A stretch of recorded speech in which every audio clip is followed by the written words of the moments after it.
Are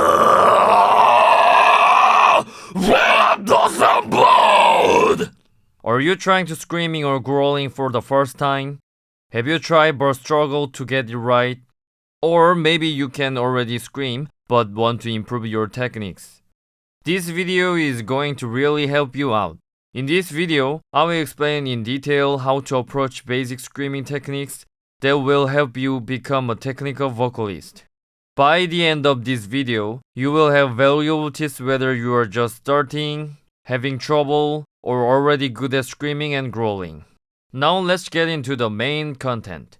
When we make vocal sounds, the process can be divided into three main stages. First, the muscles in our abdomen contract to push air from our lungs upward. This provides the energy needed to create vibrations that we hear as sound. Second, the air moves up through the throat and makes the tissues vibrate. This creates the original sounds before resonance. Third, these vibrations travel through what we call the vocal tract, which includes spaces such as the pharynx, larynx, oral cavity, and nasal cavity. In these spaces, the sounds resonate and get shaped into different pronunciations and vocal tones. Although changing any one of these three elements will affect the others, in this video I will focus on the first and second stages to help you produce high-quality screaming and growling technique easily. This is probably the most fundamental and important aspect of screaming and growling production. Before making sounds directly with our throat, we will use the s sound to check how our abdomen feels when we make sounds. The details I will explain in this part might seem excessive. However, they will be crucial later for musical expressions in your screaming, like creating groups or emphasizing beats. So it's worthwhile to watch and understand this section. The sound is created when our breath passes through and creates friction in the small gap between our tongue and teeth. During this exercise, we can feel how much we are engaging abdominal muscles and how much we are using our articulatory organs to resist the airflow. Both sensations are important, but the abdominal feeling is especially crucial. Let's look at three examples.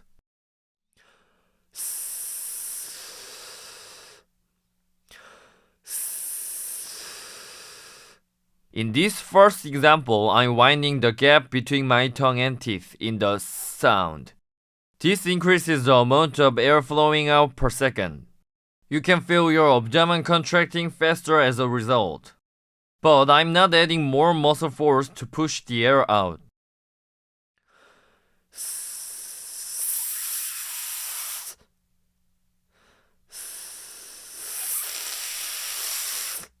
In this second example, I'm increasing the articulatory resistance.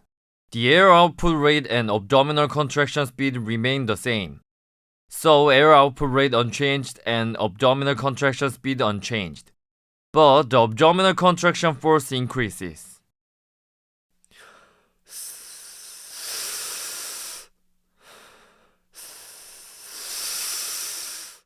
Finally, in the third example, I'm keeping the articulatory resistance constant, but I'm increasing the air output rate.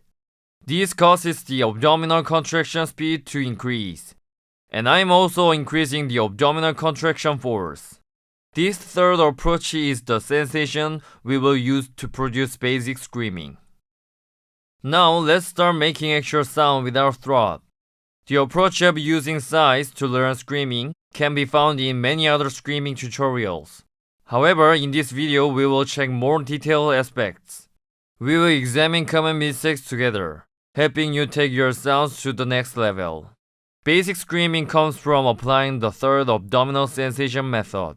We just explored to the sigh sound. Don't add any extra force in the throat, but increase the abdominal contraction force to allow more air to flow out. It sounds like this.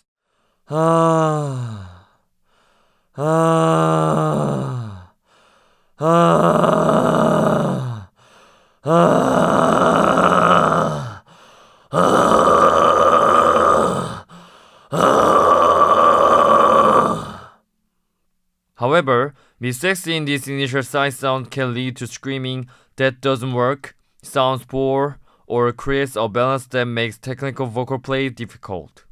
Let's examine what mistakes people make with this sigh sound and what the best sigh sound should be. Mistake number 1. Sound that's too thin or has no vocal cord vibration.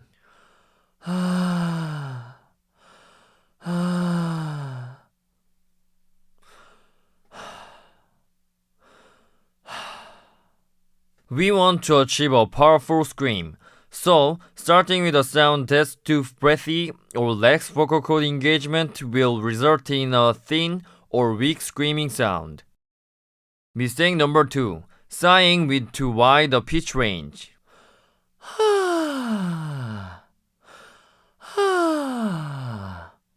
At this stage, we want to focus on developing the sensation of screaming. So, a wide pitch variation is helpful. Try to maintain a consistent pitch throughout your sigh. Mistake number 3. Trying to produce a low pitch.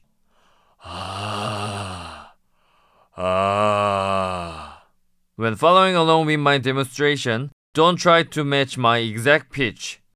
Instead, use your natural speaking pitch and find a comfortable sigh that works for you. This issue commonly appears among men with higher speaking voices than mine or among women. Mistake number 4. Using a tone that's not a sigh.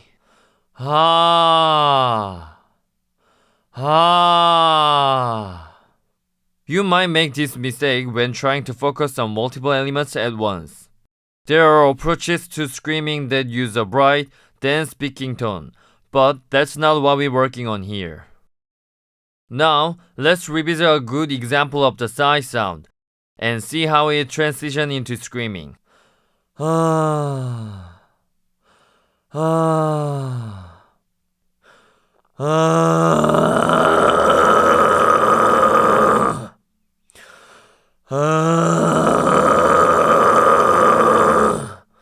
From the sigh, without increasing the resistance in your throat, you simply add force from your abdomen to make the clean vocal sound break down.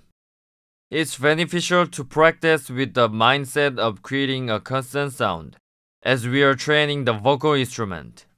Now let's discuss the common problem and solutions when attempting basic screaming. Number 1. Increasing resistance in the throat.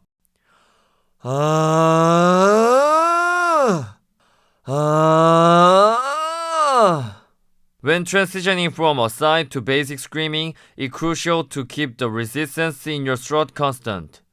If you add any force in your throat, your true vocal cord won't break down into the screaming vibration pattern, and you won't get the proper sound. Number 2. Irregular or unstable sound.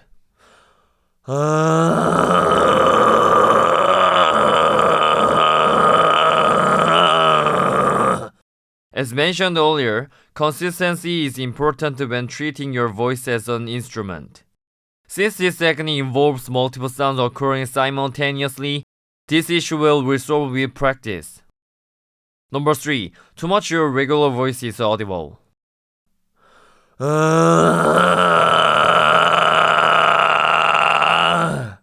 This type of sound is used in music, but if you want to use more advanced techniques later, it's better to practice achieving a smoother tone. Number 4. The end of the sound isn't clean.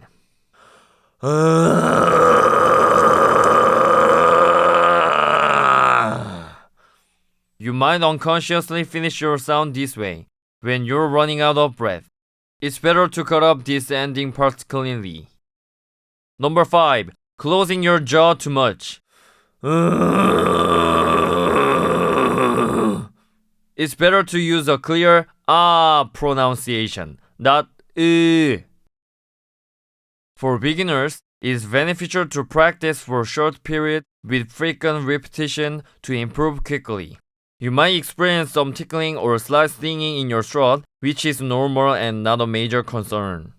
This sensation will gradually decrease as your voice gets more conditioned with practice. But don't push yourself too hard. Rest is necessary, and too much volume can cause problems. If you have any questions, please leave them in the comments. I will answer them. Thanks for watching. More coming soon.